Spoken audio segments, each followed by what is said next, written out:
Bengaluru business corridor ರಸ್ತೆಯ ಭೂ ಸಂತ್ರಸ್ತರಿಗೆ ಪರಿಹಾರ ಚೆಕ್ ಅನ್ನ ಉಪಮುಖ್ಯಮಂತ್ರಿ ಡಿಕೆ ಶಿವಕುಮಾರ್ ಬಿಡಿಎ ಕಚೇರಿಯಲ್ಲಿಂದು ವಿತರಿಸಿದರು. ಬಳಿಕ ಅವರು ಬೆಂಗಳೂರು ಬಿಸಿನೆಸ್ ಕಾರಿಡಾರ್ ಬಿಬಿಸಿ ಪ್ರಗತಿ ಪರಿಶೀಲನೆ ನಡೆಸಿದರು.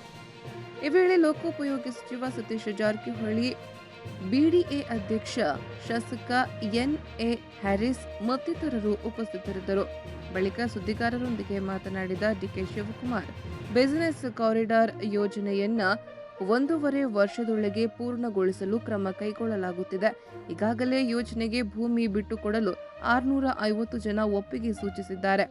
ಅವರಲ್ಲಿ 400 ಜನರಿಗೆ ಬೇರೆ ಬೇರೆ ರೀತಿಯ ಪರಿಹಾರ ಪಾವತಿಸಲಾಗಿದೆ ಎಂದರು.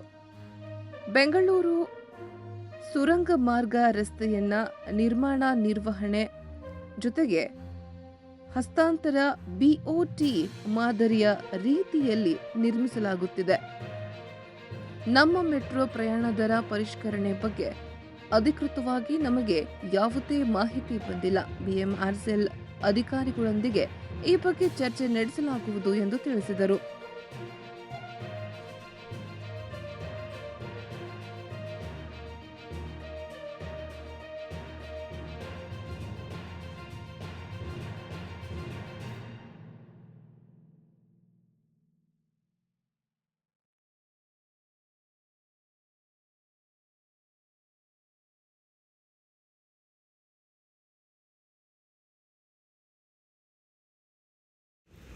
ಜಿಬಿಎ ಅಂದರೆ ಕಾರ್ಪೊರೇಷನ್ ವ್ಯಾಪ್ತಿಯಲ್ಲಿ ಬರ್ತದೆ, ಕಾರ್ಪೊರೇಷನ್ ಕೊಡ್ತಾರೆ.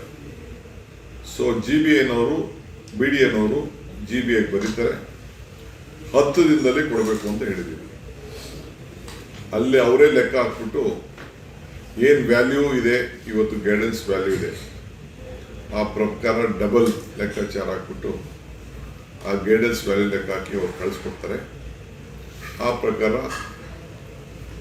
ವಿತಿನ್ 10 ಡೇಸ್ ಕಾರ್ಪೊರೇಷನ್ ಅವ್ರು ಕೊಡಬೇಕು ಅಂತೇಳಿ ಮಾರ್ಗದರ್ಶನವನ್ನು ಕೊಟ್ಟಿದ್ದೀವಿ.